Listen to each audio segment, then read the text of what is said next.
thank you to everyone tonight. I'd like to acknowledge that we met on Indigenous land, and I'd also like to acknowledge that all of the work we've done in the last 35 years has been on Indigenous land as well.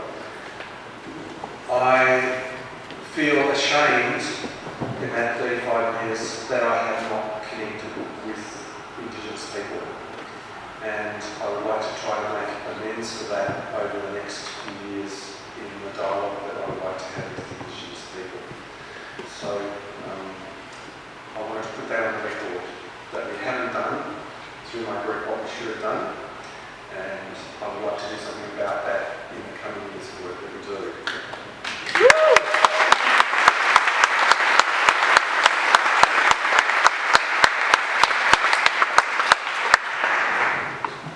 So this is a perspective from Western science. There are many ways of knowing land, and this is the way that I've come to terms with the forest in the last 35 years, and I know that it's very different from the way other people see the land. And this is essentially our story about what is happening in these forests, which I think people need to know about because it matters, and it matters for lots of reasons. So the area that we worked in is the Central Highlands region. It's about 80 kilometres by 60 kilometres in size. It's about an hour and a half's drive from here, northeast, down to Healesville, Warburton, Marysville, those parts of the world. My wife's family comes from that area. I've lived in Marysville for many months, and I have quite strong connections with many people in those areas, and that continues to this day. So we started working in 1983. I was 23 at that stage. Bob Hawke, who some people might have heard of, he was elected Prime Minister at that stage. And since July 1983, we've worked almost continuously in those forests. Two of our field staff work there on an almost daily basis. Lockie McBurney and David Blair.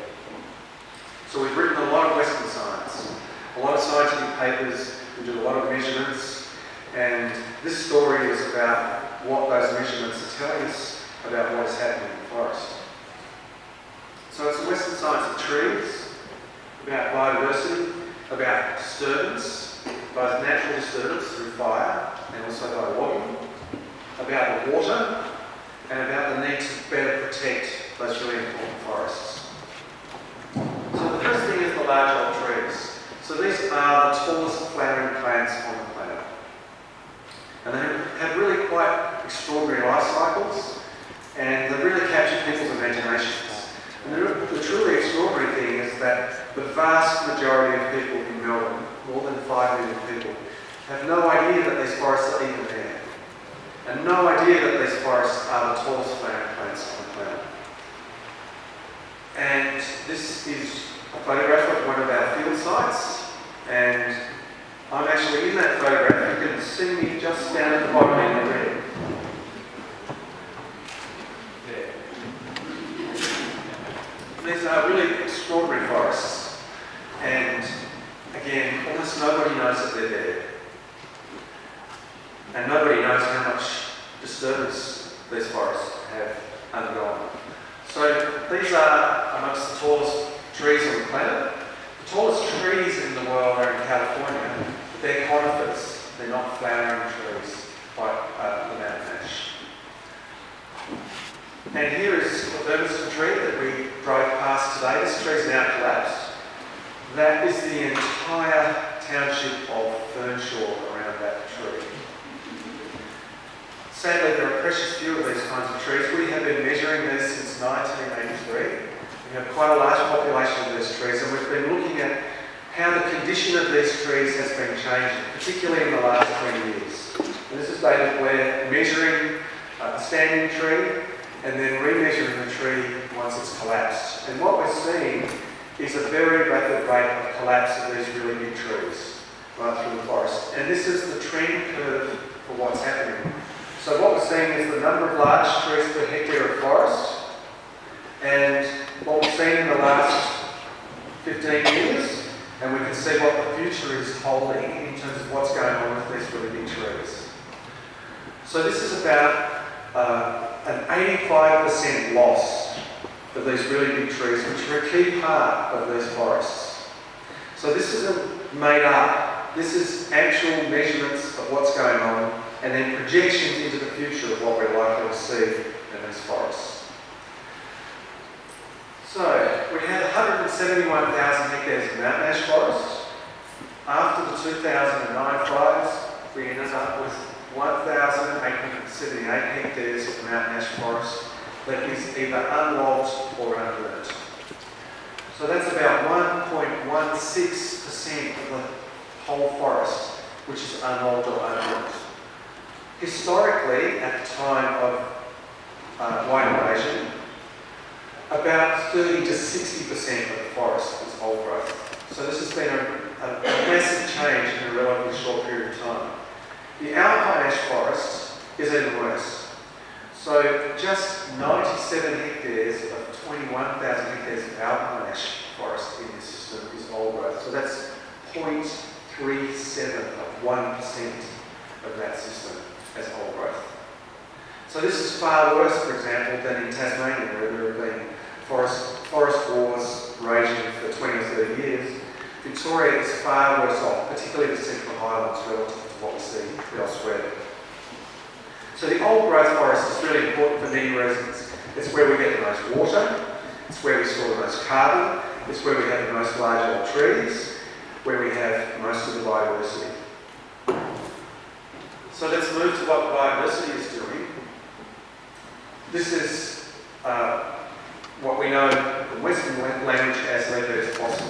And what you see there is the trend curve for the number of long-term monitoring sites that we work on that are occupied by the animal.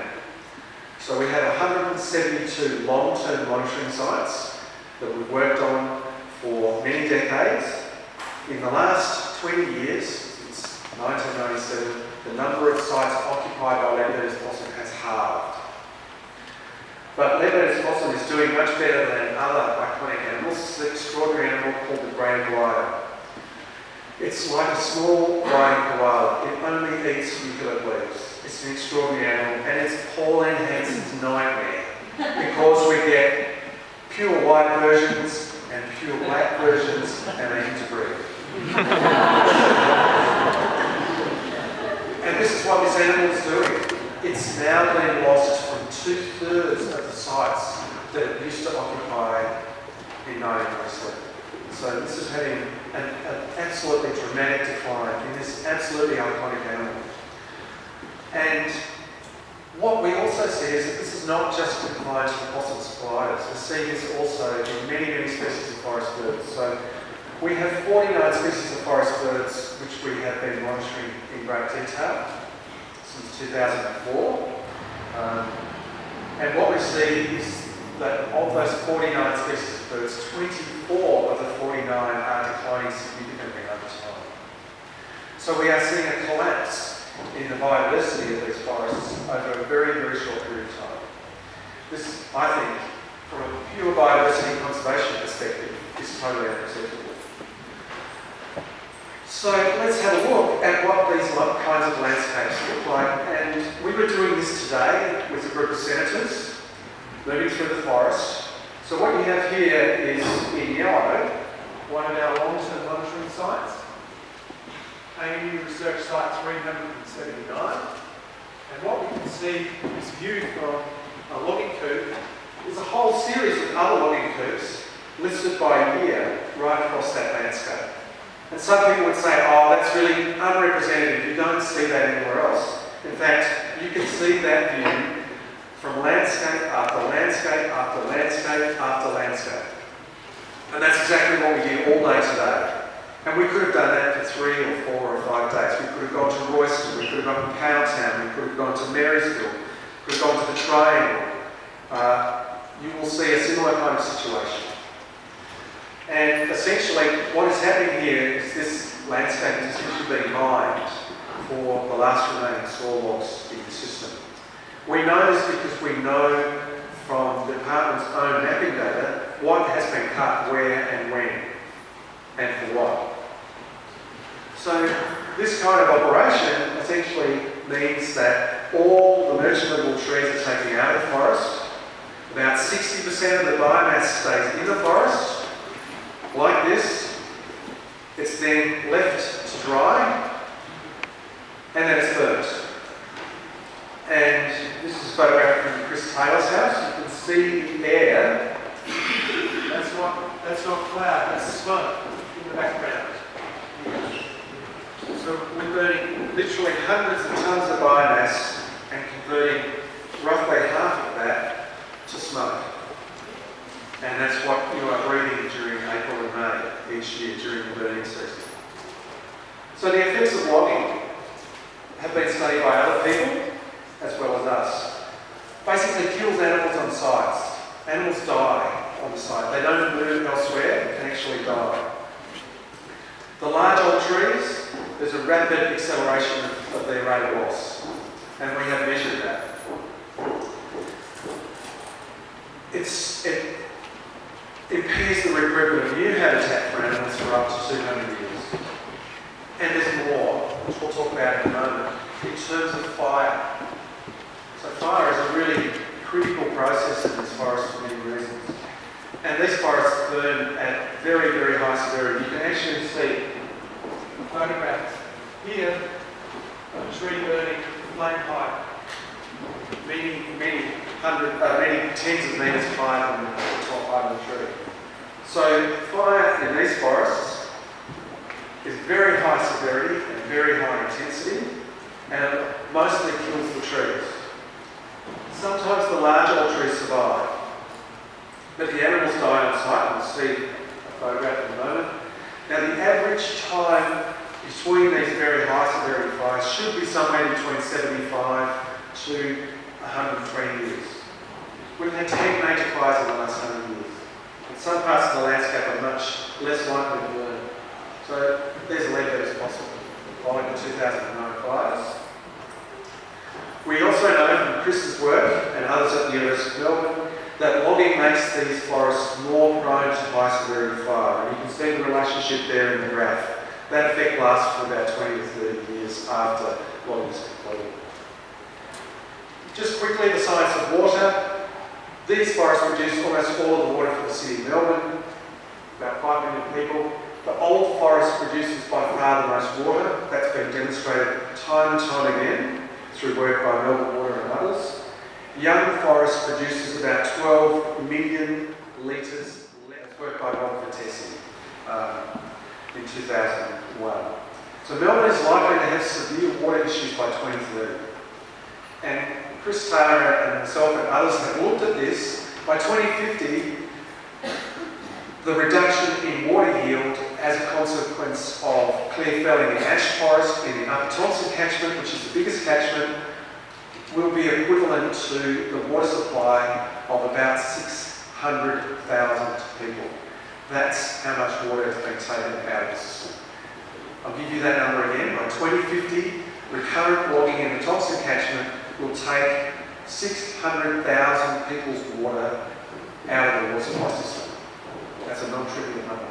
So we've got to rethink, even if you don't care about any of these other things, about biodiversity or the aesthetic values, anything else about these forests, we need to rethink the value of those natural assets. And we've actually done this using environmental accounting. And we can see in terms of contribution to the economy, the value of the water is about $310 million to GDP per year. Value of tourism at the moment, without any investment, 260 million, plantation timber, 30 million, the native forest sector, 12 million. Okay, so if we were to lose native forest logging from the system, where would we be at? The economics show that we would actually be significantly better off economically. So what does this mean? It basically means what we are doing now in these forests has no environmental currency, it has no social license, it has no economic validity in terms of where we are at. It makes no sense whatsoever. And it's not the end of the timber industry. We need to remember that there are other ways of producing timber in this state. 87% of all native forest in this state that is logged produces pulp for paper and wood chips. 87%. The feedstock to make paper can come from alternative sources. Already in Victoria we produce 3.9 million tonnes of pulp and 2.9 million tonnes gets exported out of state, and with it the jobs that would go with that processing. It makes no sense to keep logging native forests when you already have the alternative from plantations. 88% of sawn timber in Victoria comes from plantations already. 92% of all forest industry employees are in the plantation sector. So the state of the forests is really quite dire. Leadbeater's possum is critically endangered. The great eagle has been up since vulnerable. Now, ash ecosystem itself is classified as critically endangered, and there's only 1.16% old growth in the entire state. So we've got to do more to protect these forests. We have to enable Indigenous people to be able to have rights to their land. That's absolutely fundamental. And I think this is a watershed night here in many respects in terms of where we're at. Fundamentally important. We have to prevent the extinction of species. We have to limit the risk of future fire, a really serious issue. And we have to regrow the old trees and the old growth. Absolutely critical. So I'm going to leave it there, but that's the story of your forests, and you need to do something about changing that story. Thank you.